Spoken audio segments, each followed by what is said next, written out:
I'm Dennis Kefalakos, and this is the European Sting Interviews. I have the pleasure to welcome here Madam Viviane Reding, TISA Commissioner and a member of the European Parliament presently. And I want to start, Madam, with a tweet you produced yesterday. You said, digital single market is in everyone's mouth, and rightly so. It is really Europe's top priority. Is it really Europe's top priority? What about roaming surcharges? That was your tweet. You have been the champion in this issue. I've been following you for many years now. What about scrapping those roaming charges? What do you say? Well, the Commission has made a proposal to go step by step down with those roaming charges because they have no reason of justification. They are a plus which the consumer pays if the consumer crosses the border. In a borderless Europe, it is crazy that you have to pay to cross the border. There is no economic justification either for these very high charges. That is why in 2007 we started step by step to bring them down. The Commission proposed and the Parliament agreed to have them erased completely by December 2016. The Council wants it otherwise. The Foreign Council wants to continue with these roaming charges in the interest of the big companies and not in the interest of the citizens. I am very disappointed because at a moment where you want to create a big digital market and you continue to have the barriers who make this big digital market impossible when citizens utilize their mobile phones, then you cannot be really serious about the rest. You're absolutely right, madam. I can understand that. Your second tweet was not equally, but very, very interesting as well. You said,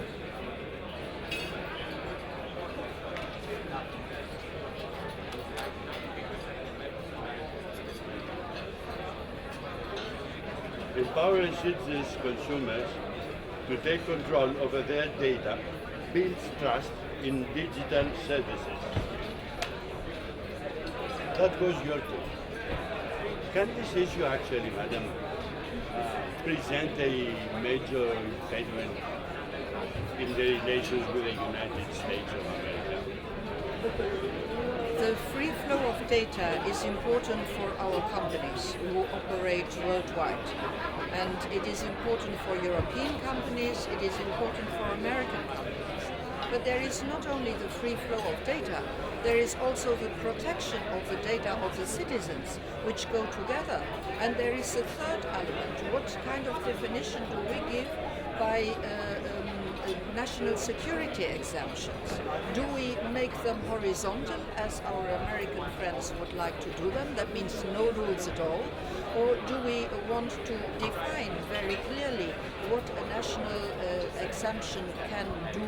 Of course, if you want to fight terrorism, if you want to fight heavy crime, you must, as a state, be capable to get your hands on data, but you cannot do it in order to spy on citizens or to spy on companies. I would ask you another question on this topic. Can it even block the major transatlantic trade investment agreement with America?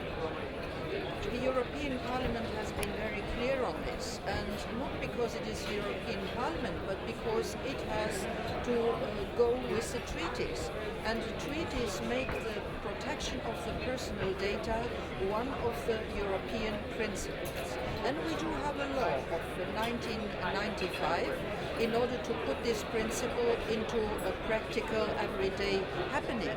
So we cannot eliminate neither the European laws nor the principle inscribed in the treaties for the sake of a business agreement with the United States. Thank you. Let's change subject. You are the standing parliamentary rapporteur on trade and services, on trade and services agreement, the TISA. In this issue, it's not clear in what stage we are. Can you elaborate on this? this is one of the biggest trade agreements which is negotiated in this moment. It is negotiated by 24 states, Europe counting for one. So it's not the individual member states who negotiate, but it's the Commission who negotiates. It is a plurilateral. 24 states negotiate, Europe counting for one, and these 24 states represent 70% of the world trade in services. So it's one of the major elements to be negotiated now, and we have to get it right. The negotiations are well underway. The Parliament has put its red lines, its blue lines on the table, because in the end the European Parliament will have to ratify this undertaking. Because the principal person in the European Parliament over that, could you be a bit dig a bit in this issue, because it's an old issue, and it has created a lot of reactions, mainly within the services sector in the European Union. The services sector of the European Union is the strongest economic sector in the world. It has 24% of world trade in services by its own. So it has an interest to export the services to other countries. But there is a problem, because in Europe the non-tariff barriers are around 6%. In other parts of the world they are extraordinarily high, 68% in China, 45% in Turkey. So we need these non-tariff barriers to go down in order to allow our service providers to go to those markets. We are also in Europe rather open for the state investments. So you can compete in Europe. The public procurement market is open to 85%. It is closed half in most of the other parts of the world. For instance, for telecoms in the United States, it is very closed. So telecom companies from the United States can easily invest in Europe. Our telecom companies can very difficultly invest in the United States. This has to be changed because we are not playing on equal footing. Thank you, Madam. Let's stay in the multilateral agreements. The European Parliament, your committee on international trade, is supposed to discuss the World Trade Organization Trade Facilitation Agreement. This TFA is the first multilateral agreement concluded by the WTO since it was founded in 1995. You think that this can revive the multilateral framework on international trade? Because lately we have been seeing a lot of bilateral free trade agreements, but not multilateral ones.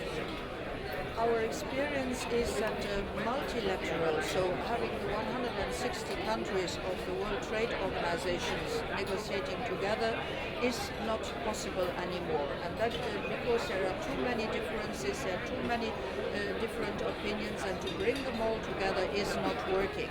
That is why we have started to go mostly on bilateral agreements. But in the same time, you quoted the trade in services agreement, which is a plurilateral, where 70% of the world trade is in a room negotiating, and the idea is to negotiate that on the basis of the GATS agreement, so that it could be, in the end, when we finish it, be multilateralized in the context of the WTO.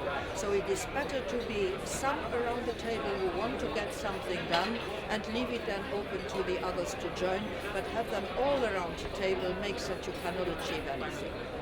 Thank you. Let's stay in the relations of the European Union with the rest of the world. The EU Parliament Committee, which you belong, the Trade Committee, the INTA, is supposed to discuss the extent of non-agricultural products, the coverage of the non-agricultural products bearing a geographical indication. Do you think that this can be done to cover geographical indication for non-agricultural products? Is it possible to do it? Everything is possible if you want to do it. In order to preserve our cultural diversity, the diversity of our products, the diversity of our food, and also the high quality of our food, we have introduced this regional or local protections. And I really think that if we want to preserve the quality of our products, we have to continue with this. Finally, I'll ask you one more question about trade, because this is your expertise now in the Parliament. The Parliament Committee on the National Trade, of which you make a part, is supposed to discuss the Trade Facilitation Agreement, the WTO Trade Facilitation Agreement. But, sorry, madam.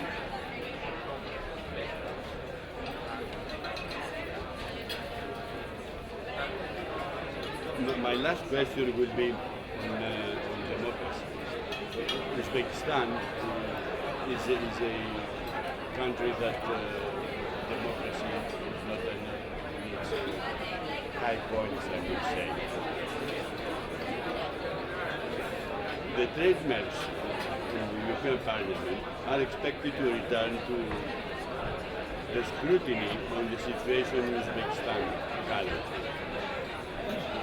In 2011, the Parliament adopted an interim report making the concern of the EU Textile Protocol to the Partnership and Cooperation Agreement conditional upon eradication of forced child labor during the cotton harvest in Uzbekistan.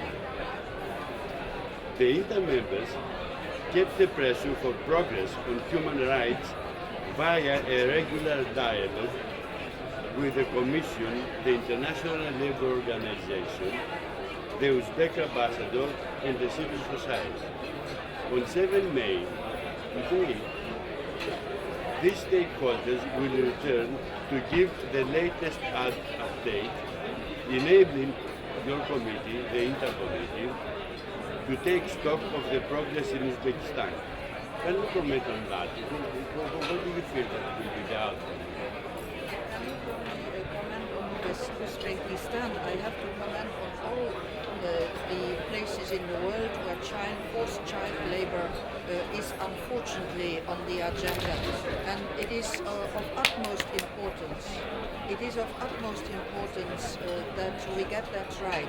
And that shows you, the question shows you that trade agreements are much more than only economic agreements. They have also the values inside. They have the traditions inside. They have the rules how a society should function inside. And it is through these trade agreements that the European Parliament, the voice of the European citizens, tries to express that we cannot accept all the misdoings which unfortunately are on the agenda in many, many countries, and we have to exercise pressure so that this forced labor stops. Thank you very much, Madam Reding, for being with us in this interview in the context of the European Business Summit in 2015. Thank you.